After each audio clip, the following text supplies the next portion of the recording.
emprunter dans votre prochain Non, bloc? ça va. Ça vous va? Très bien. Je cède maintenant la parole au député de Maurice Richard, qui dispose d'une période de 11 minutes 55 secondes. Merci, Monsieur le Président. Monsieur Aymon, l'an dernier, je vous ai demandé si vous cautionnez les investissements dans des entreprises qui jouent un rôle dans les actions du gouvernement israélien et qui sont en contravention avec le droit international, en vous pointant particulièrement le cas de Allied Universal, dont la Caisse était le principal actionnaire et qui avait une participation dans Policy Ltd, une école de police israélienne liée à de graves violations de droits de la personne perpétuées par la police israélienne et puis par les geôliers dans les prisons, y compris sur des mineurs. Et vous m'aviez répondu, je cite, « On est entièrement d'accord avec vous. Là, ce n'est pas le genre d'activité auquel on souscrit du tout. » Heureux de dénouement de ce qu'on a compris, et vous pouvez peut-être nous le confirmer, Allied Universal s'est départi de sa participation dans Policity Ltd et on s'en félicite. Est-ce que c'est le cas d'abord? Le processus a été en cours, donc ce que je vous ai dit, c'est réalisé. Ceci dit, la transaction n'est pas entièrement complétée parce que le processus a été un peu stoppé en raison du conflit qui est apparu, ce que je n'avais pas prévu, pour être bien franc avec vous, l'année dernière. Mais il y a une transaction qui a été avancée puis qui fait l'objet de revue des autorités. Donc, il y a quand même quelque chose qui est en place. Mais l'approbation est retardée en raison de la situation. Mais est-ce que j'ai confiance que tout ça va arriver à terme? Les choses vont progresser dans le bon sens par rapport à l'année dernière quand on m'avait posé la question. Effectivement, et on s'en félicite. Évidemment, il y a toutes sortes d'autres investissements dont on va parler aujourd'hui. Et puis, depuis ce temps-là, c'est 7 éminents spécialistes du droit international, dont 3 anciens rapporteurs spéciaux de l'ONU sur la situation des droits de l'homme dans les territoires palestiniens occupés depuis 1967, vous ont écrit à ce sujet une lettre ouverte publiée dans Le Devoir le 17 novembre dernier. Ces juristes, vous écrivez au sujet de l'urgente nécessité de mettre l'ensemble des activités de la Caisse en conformité avec le droit international en se départissant de tous les investissements dans les entreprises dans la base de données de l'ONU sur les entreprises opérant dans les colonies israéliennes illégales, en se départissant de votre investissement dans WSP Global Inc., une entreprise canadienne dont la Caisse est un important actionnaire et qui, par son soutien actif à l'entreprise de colonisation illégale, y compris à Jérusalem-Est, est impliqué dans des violations flagrantes et systématiques des droits humains fondamentaux de la population palestinienne. En examinant, donc c'était une de leurs demandes, tous les investissements pour s'assurer qu'aucun d'eux n'est associé à des violations des droits de l'homme ou des droits internationaux, et en mettant en place un processus transparent pour s'assurer qu'à l'avenir, toutes les entreprises dans lesquelles la Caisse investira seront contrôlées pour éviter les violations des droits de l'homme et du droit international. Avez-vous répondu à cette lettre? Ben oui, on a eu des discussions avec certains de ces gens, mais premièrement, juste dire une couple de points, si vous me permettez, sur ça. Premièrement, évidemment, sur une base personnelle, évidemment, je suis comme vous très, très préoccupé par la situation. Maintenant, au niveau de la Caisse, qu'est-ce qu'on fait institutionnellement? Bon de rappeler qu'on a une exposition extrêmement limitée par rapport à des investissements en Israël. Ce n'est même pas 0,1% de nos actifs. Je ne dis pas que c'est juste ça la réponse, mais juste pour situer le périmètre. Je peux vous dire que nous, de notre côté, il y a énormément de critères qui sont mis en compte quand arrive ce genre de situation-là.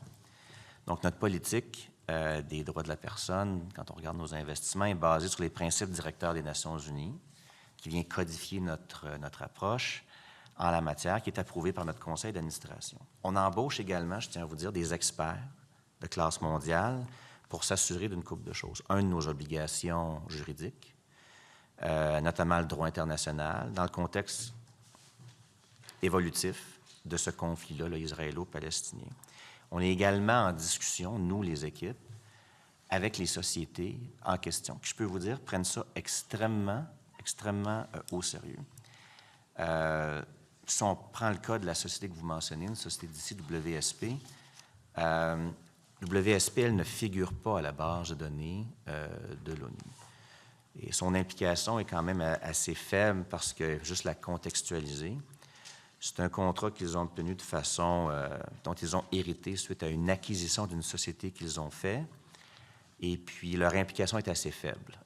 C'est juste un contrat qui porte sur le contrôle de la qualité, qui est le respect des budgets d'échéanciers à distance. Donc, dans ce contexte-là, c'est quelque chose qu'ils vont regarder, puis quand viendra le renouvellement de tout ça, ils vont prendre les décisions qui s'imposent. Mais c'est une implication qui aurait lieu de toute façon, puis qui est très légère par rapport à ce qu'on peut imaginer, là. Vous comprenez, M. Lemont, qu'il y en a qui sont pires que d'autres. Je vais parler un peu des conséquences d'un certain nombre de choses. Donc, le 9 octobre 2023, l'armée israélienne mène une frappe aérienne faisant de nombreuses victimes sur le marché du camp de réfugiés de Jabalia. L'attaque entraîne la mort de plus de 60 civils et provoque d'importants dégâts. Le 14 octobre 2023, l'Organisation mondiale de la santé cite le meurtre d'agents de santé et de destruction d'établissements de santé prive les civils de leur droit humain fondamental à une santé qui leur sauve la vie et sont interdits par le droit international. Le 17 octobre, l'OMS dénonce 51 attaques d'établissements de santé par Israël. Le 17 octobre, encore une fois, 2023, l'armée israélienne bombarde une école de l'UNRWA abritant 4000 réfugiés dans le camp de réfugiés d'Al-Marazi, tuant 6 personnes et en blessant des dizaines. Je pourrais évidemment continuer comme ça beaucoup. Là, on est juste à 10 jours. Évidemment, la guerre, c'est atroce et les crimes de guerre sont très largement à ce stade documentés, y compris par Human Rights Watch, Amnesty International, B'Tselem et des groupes d'experts de droits de la personne de l'ONU. En mars dernier, le patron de l'Agence des Nations Unies pour les réfugiés palestiniens, l'UNRWA, soulignait que plus d'enfants ont été tués dans la bande de Gaza en 4 mois qu'en 4 ans dans la somme de tous les conflits à travers le monde. Je ne vais pas continuer, évidemment, la liste est longue. 82% des infrastructures de santé ont été détruites. Sur les 320 écoles qui servent de refuge aux populations déplacées, 188 ont été visées par des frappes aériennes. Au-delà, évidemment, d'être des crimes et d'être perpétrés par l'État israélien, ces tristes événements que je viens tous de relater ont une autre chose en commun. Ils ont, selon toute probabilité, été commis par l'entreprise d'armes, notamment de F-16 et de F-35, produits par le plus grand manufacturier d'armes au monde, l'entreprise Lockheed Martin. C'est pourquoi, en février dernier, la Cour d'appel des Pays-Bas a ordonné que cesse l'exportation des pièces d'avions de combat de F-35 utilisées par Israël dans la bande de Gaza, estimant qu'il y avait un, et j'ouvre les guillemets, risque évident que les appareils soient impliqués dans une violation du droit international humanitaire. La Cour d'appel de La Haye a ainsi donné raison aux organisations de défense des droits de la personne qui soutiennent que les armes fournies par Lockheed Martin contribuent à la violation de la loi par Israël. Or, à la page 78 des renseignements additionnels les plus récents du rapport annuel de la Caisse, on peut voir que celle-ci détient, donc la Caisse détient, une participation de plus de 60 millions dans Lockheed Martin. Est-ce que vous comptez vous départir de cet investissement? Écoutez, ce que je peux vous répondre, c'est qu'évidemment, ce que vous avez listé, là, je ne veux pas passer ça outre à ces éléments que vous avez fait mention. C'est extrêmement préoccupant, puis je tiens à dire que c'est quelque chose qu'on suit avec beaucoup d'attention et qui est extrêmement préoccupant. Ce que j'aimerais mentionner par rapport à votre question, c'est l'aborder d'une façon plus générale, c'est qu'on n'a pas l'intention d'augmenter nos investissements dans une région qui est en conflit actuellement.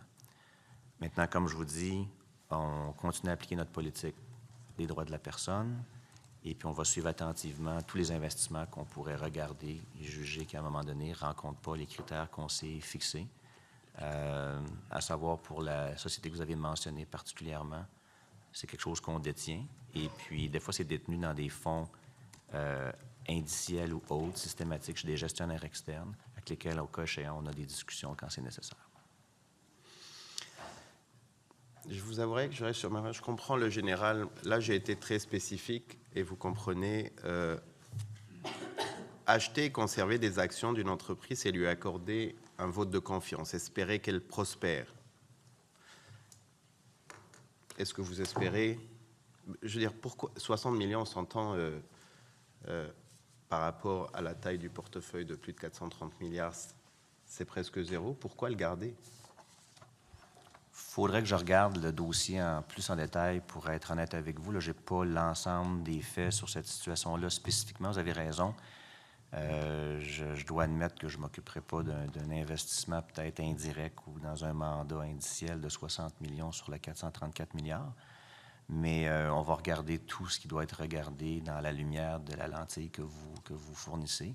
Si on juge qu'une société ne rencontre pas